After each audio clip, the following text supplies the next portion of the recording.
Baik, selamat berjumpa kembali di video perkuliahan mata kuliah pemodelan dan simulasi. Baik, di sini kita akan membahas materi tentang kejadian event discrete. Jika pada materi sebelumnya kita telah membahas mengapa kita menggunakan simulasi, keuntungan dan kerugiannya, hingga cara untuk mengaplikasikan atau menerapkan sebuah kejadian ke dalam sebuah sistem. Nah, di sini nanti kita akan ambil satu contoh yang sangat sederhana, yaitu kejadian event discrete.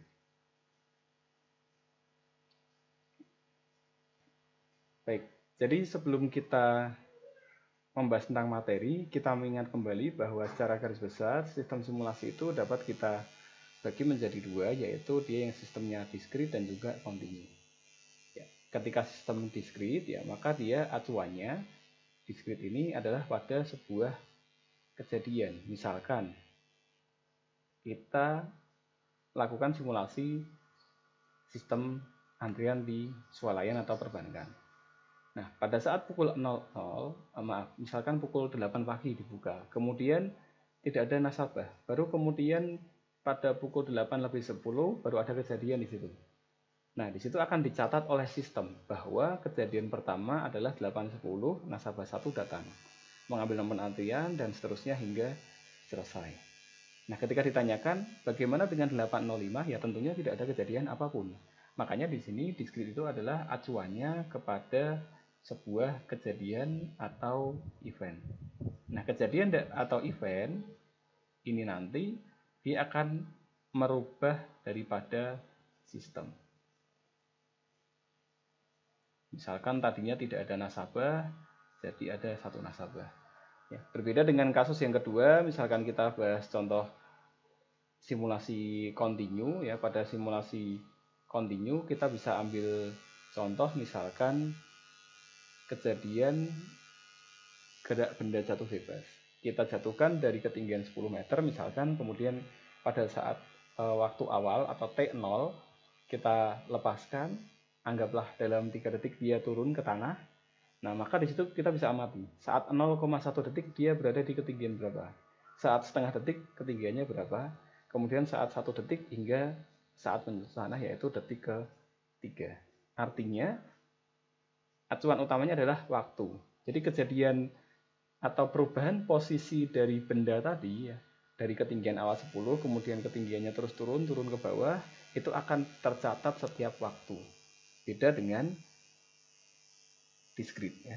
Kalau discrete, ya, dia acuannya tidak waktu tetapi kejadian, sementara kontinu dia mengacu pada waktu.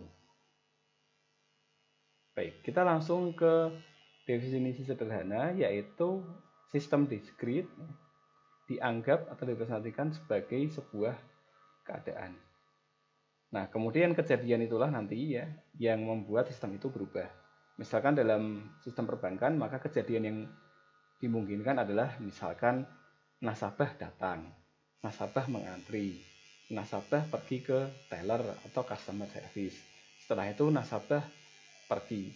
Ya, tentunya tidak ada kejadian misalkan nasabah sedang membaca komik atau nasabah sedang bermain HP. Nah, itu kejadian yang tidak dicatat oleh sistem. Jadi hanya ada beberapa hal yang mungkin, ya, yang dicatat oleh sistem, disebut sebagai kejadian.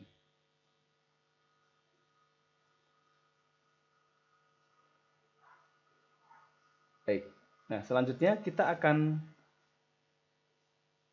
bahas, ya, dalam beberapa komponen sistem discrete, ya, kita bisa kenali, ya, di sini ada 7 komponen, ya. Mulai dari keadaan sistem, kemudian entitas, contohnya adalah misalkan tadi entitasnya kita anggap sebagai pelanggan, ya. Kemudian pelanggan itu dia punya nomor pelanggan, ya.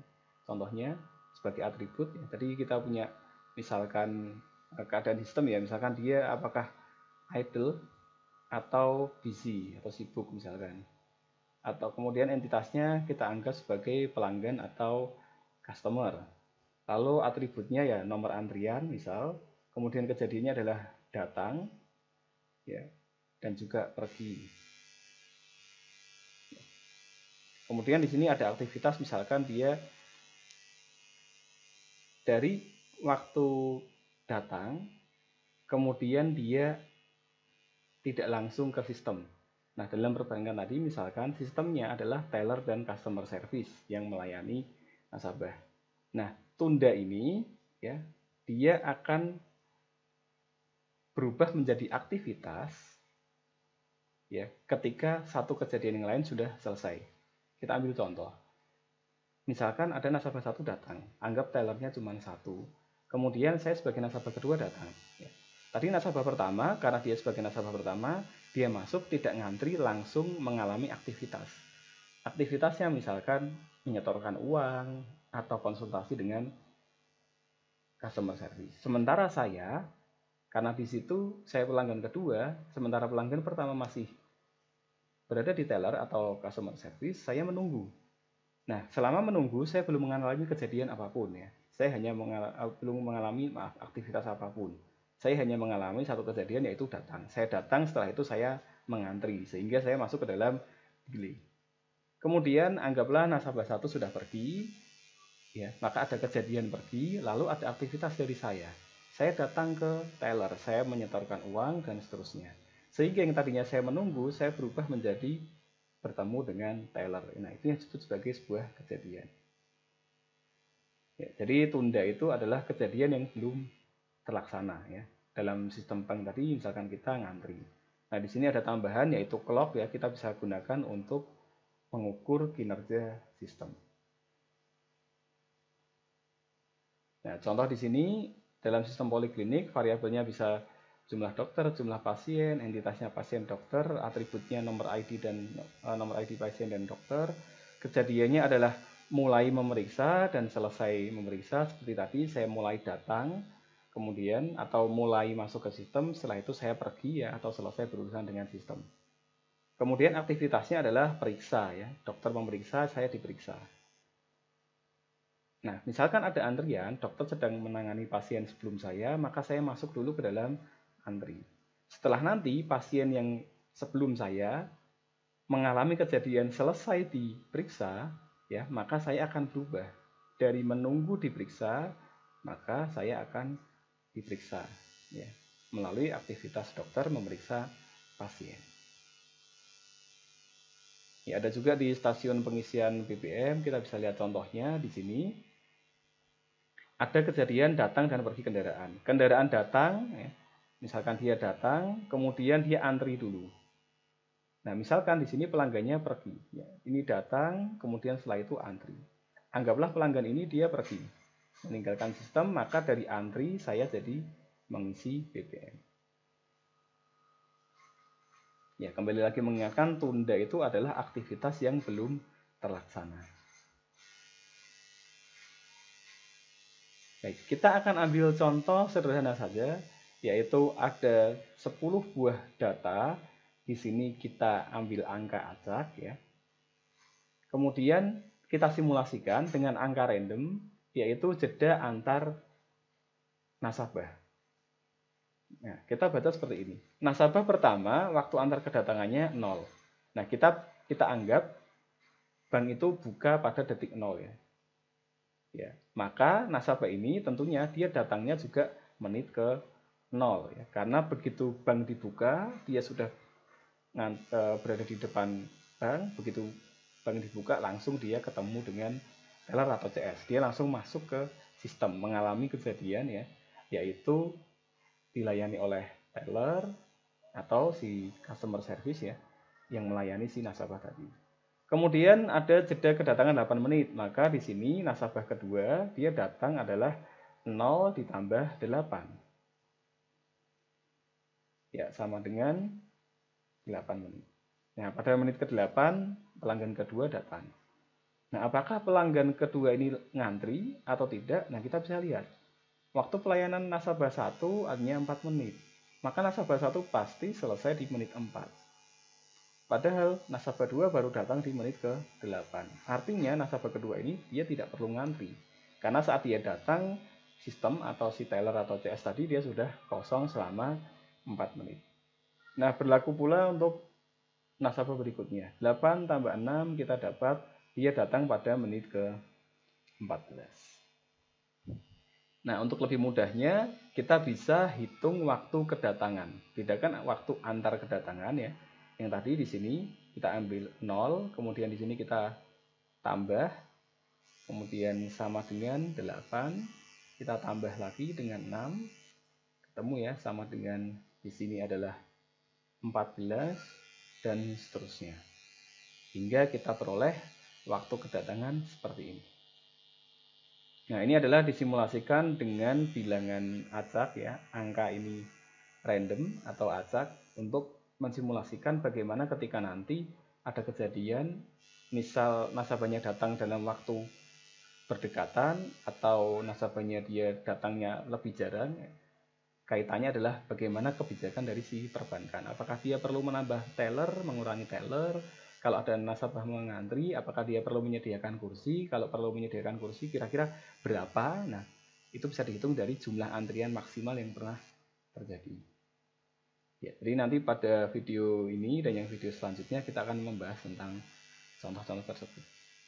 Baik, kita langsung coba untuk buat tabel yang lebih lanjut ya, agar kita bisa nanti menganalisis ya, bisa mensimulasikan kejadian dari sistem pelayanan di sebuah bank.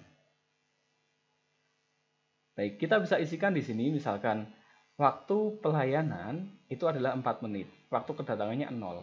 Maka karena dia datang pada menit 0 atau saat sistem dibuka, maka pasti dia dilayani menit ke 0. Dilayaninya perlu 4 menit, maka dia selesai adalah 0 tambah 4. Maka dia dapat selesainya 4 menit. Apakah dia menunggu? Tidak. Waktu dalam sistem adalah waktu dilayani, ya, waktu pelayanan tadi, tambah waktu nunggu. Karena dia tidak mengantri, maka dia di dalam bank ya hanya 4 menit. Beda kalau misalkan saya datang ke bank, saya ngantri 3 menit, kemudian setelah itu ketemu teller 5 menit, maka total saya berada di sistem atau bank tadi adalah, nah, misalkan tadi 3 dan 5, maka kita akan dapat nilainya 8. Misalkan 4 menit menunggu, 5 menit dilayani, maka nilainya adalah 9. Apakah sampai di sini tellernya itu menganggur? Ya tentunya tidak. Karena dari menit 0 sampai 4 dia sama sekali belum menganggur, atau begitu sistem dibuka dia langsung melayani nasabah. Baik, kita ambil contoh pada kejadian kedua. Kita ambil contoh satu lagi ya. Di sini yaitu nasabah kedua datang menit 8. Waktu pelayanannya cuma 1 menit. Nah, karena dia datang di menit 8 ya tentunya dia dilayani, kita lihat. Dia datang menit 8. Kemudian nasabah sebelumnya ya kita bandingkan di sini. Nasabah sebelumnya selesai menit 4. Nah, artinya ketika dia datang kan tidak perlu ngantri karena nasabah ini sudah selesai.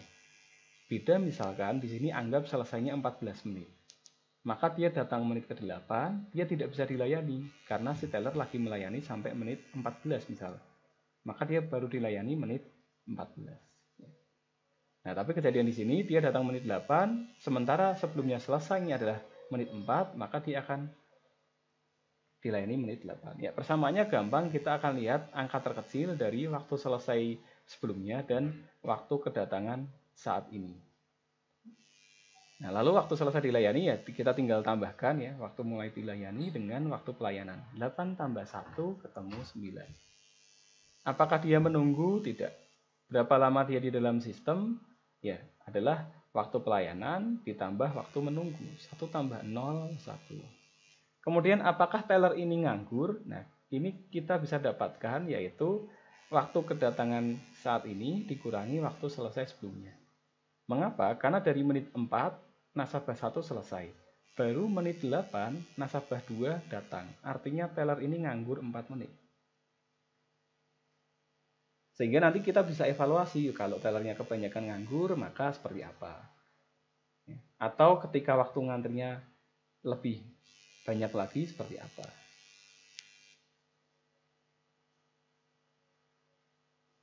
Baik, kita bisa buat dalam tabel Excel ya sederhana seperti ini. Ya.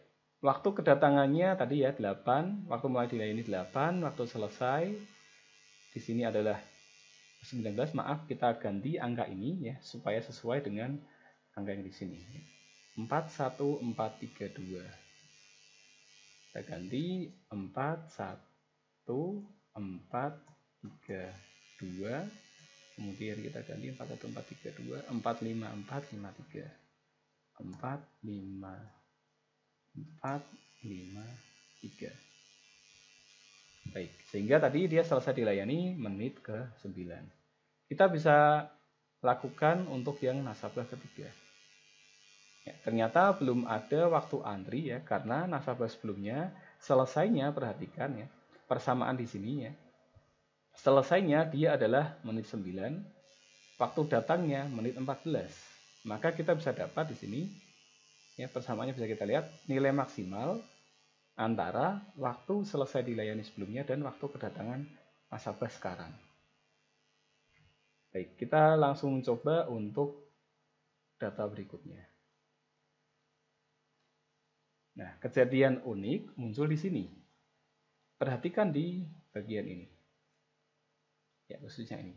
Dia selesai dilayani, nasabah 3 selesai dilayani menit 18. Kita bisa lihat di sini, selesai dilayani menit 18. Ya. Kemudian nasabah 4, dia datang menit 15. Nah, dia tidak bisa langsung dilayani menit ke-15. Kenapa? Karena si teller lagi sibuk dengan si nasabah ketiga. Maka kita akan ganti di sini ya. Waktu mulai dilayaninya seperti persamaan tadi adalah mana yang paling tinggi ya. Ini yang paling lama di sini. Karena yang paling lama adalah nasabah sebelumnya selesai, maka dia datang menit 15, baru dilayani adalah menit 18.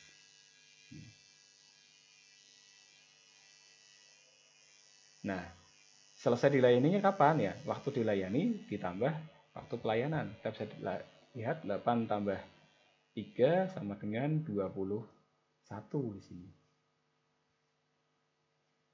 Lalu waktu mengantrinya ya kita bisa kurangkan saja di sini. Kapan dia dilayani, kapan dia datang. Perhatikan persamaannya di sini ya. 18 dikurangi 15. Lalu dia di dalam sistem ya adalah tadi waktu pelayanan ditambah dengan waktu antri. Ya, sehingga dapat waktunya adalah 6 menit.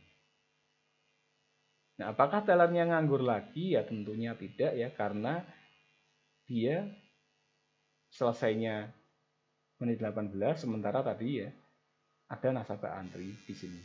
Ya singkatnya, ketika ada suatu kejadian antrian di sini ya pasti teller ini tidak akan nganggur ya, karena dia selesai langsung melayani nasabah yang mengantri. Baik, selanjutnya kita bisa selesaikan contoh kasus ini ya seperti ini.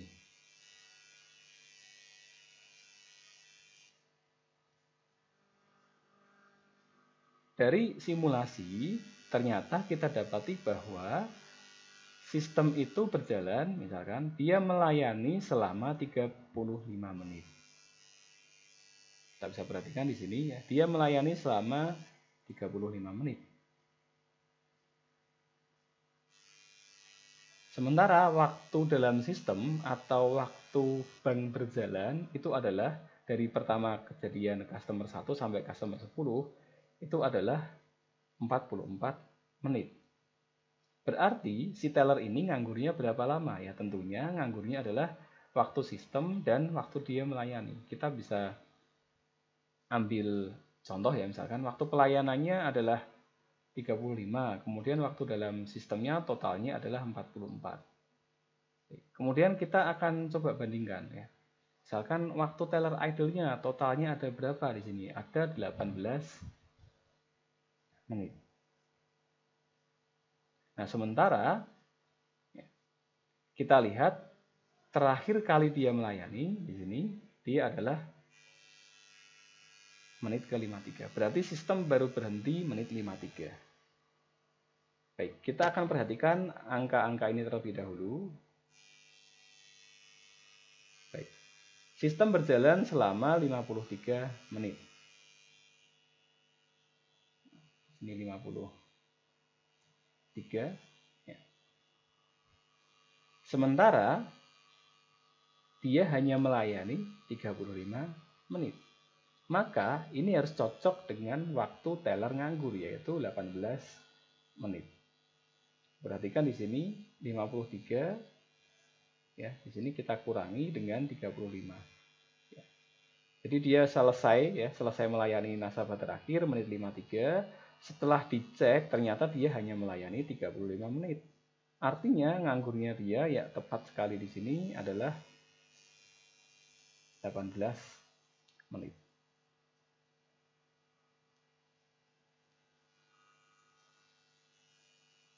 Nah, hal ini juga sesuai misalkan kita bandingkan antara nilai 53 di sini dengan total waktu antri ditambah waktu dalam sistemnya misalkan.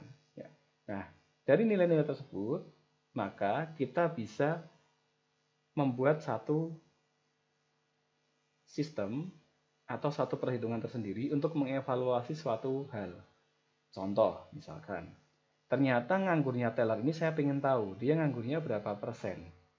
Ya, kita bisa lihat, persentase pelayanan menganggur adalah 33%. Ini kita dapat dari nilai ini, ya, total semuanya 53 ini, ya, kemudian dikurangi dengan 18 menit.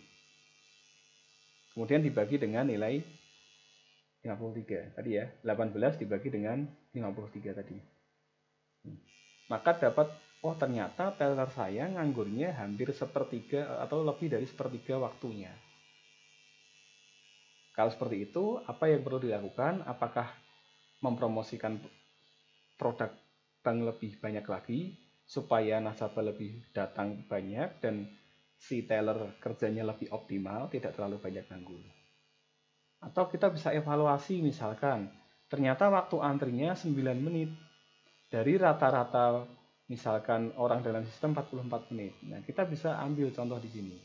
Ya, rata-rata waktu tunggu ya kita bisa ambil di sini persamaannya adalah average-nya atau rata-rata dari nilai ini.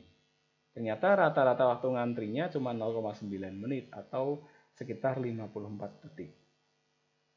Kemudian peluang customer menunggu, nah ini kita bisa lihat adalah 0,3. Dari 10 nasabah ternyata yang mengalami antri 3, yaitu customer 4, customer 12, customer 9 dan customer 10. Lalu rata-rata customer dalam sistem berapa? Kita bisa ambil contoh di sini ya, waktu dalam sistem 44 dibagi dengan 10, dapat 4,4. Kemudian kita bisa hitung rata-rata waktu mengantri ya. Rata-rata waktu nasabah yang mengantri, kita bisa lihat yang mengantri adalah 3, totalnya 9. Maka setiap nasabah yang mengantri, rata-rata antriannya adalah 3 menit. Nah, dari sini kita bisa ambil evaluasi. Misalkan kita akan menurunkan waktu atau mungkin yang lebih tepat mempercepat waktu pelayanan atau waktu dalam sistem misalkan ini.